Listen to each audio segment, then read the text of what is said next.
Habis kan? Lepas tu masuk arah keempat. Wa waristas. Ini suara pun dah naik.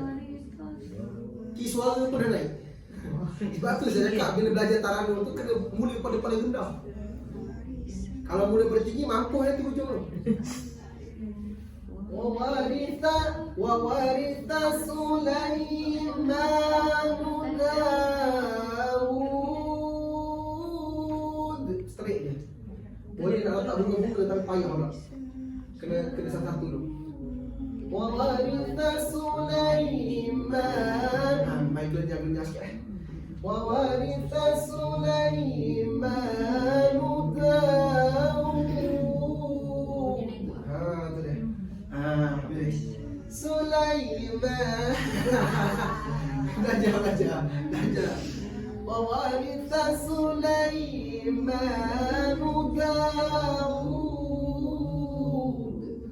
Kita potongan. Tak settle lagi tu.